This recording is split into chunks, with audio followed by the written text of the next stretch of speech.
Everyone, hope everything is going well. I want to look at gold, and I've seen these posts the last few days, and I want to go to All Star Charts first. And he had this from the other day. He says, like, hey, gold's ripping to all-time highs based on the charts that he's looking at. And GDX, what does this mean for GDX? Does this mean it's going to follow? Because the miners over the past uh, decade have gone nowhere.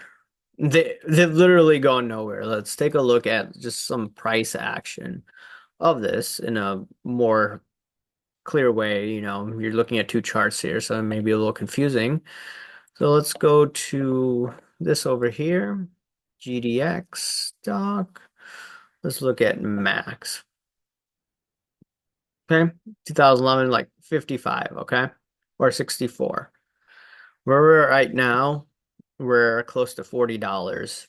And yes, as a disclosure, I do have GDX in my portfolio, option positions. I do have other gold mining stocks as well. One of this is IM Gold. I wish I bought 10,000 IM Gold when it was like $1. I really made a mistake, you know. October 2022, I could have bought like 10 G's worth of IM Gold, and that would have been 50 grand by now. But it is what it is, you know. Count your blessings. But, no should have, could have, would have. Have to get out of that habit. And you can see right now gold's at $2,500 in the futures market. And it's quietly going up, this pump up. I used to talk a lot about gold. And yes, I do have exposure through the miners. I do have Silver Eagles as well that I bought a while back, and the premiums are huge on Silver Eagles. But what I found very interesting, I wanted to go to this one post by David Brady, or he linked to it. Let's take a look at this.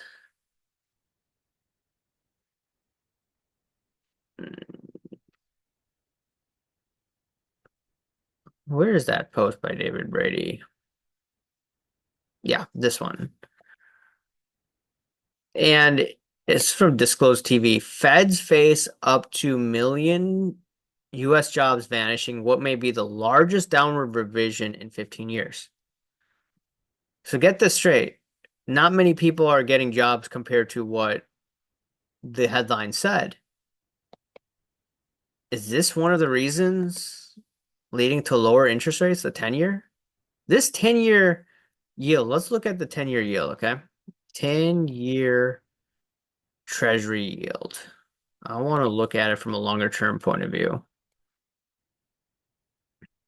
So let's look at 6 months. Actually, look at a year.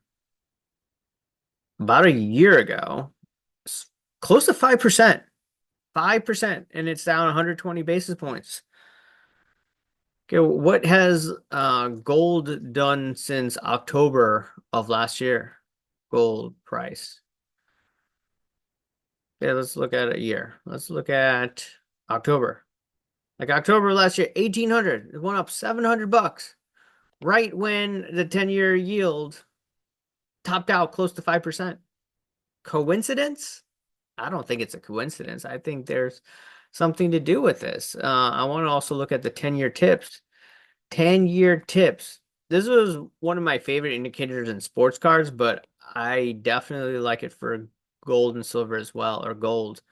Now, it hasn't worked as well in sports cards yet as I thought it would, but in gold, I really like it.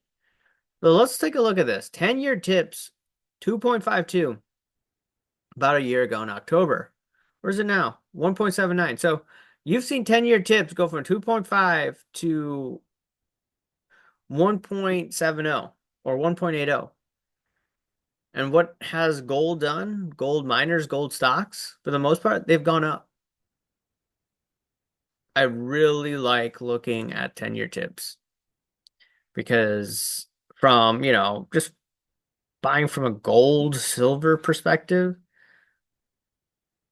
this is probably the time to, when the yield is really high, it's probably the time to be buying gold. I mean, just in 2018, similar phenomenon. Pattern repeats itself. So it is what it is. I did see Zachary Maines. He was very excited from a technical perspective about gold and silver. And the last few days, gold and silver have done well, specifically some of these mining stocks and ETFs.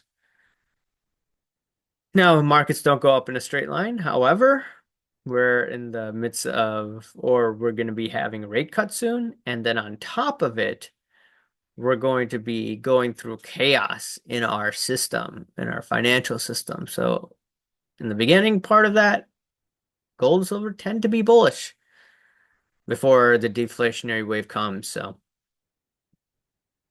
the future looks bright for gold and silver. Anyways, let me know your thoughts and I'll talk to you later. See ya. Bye.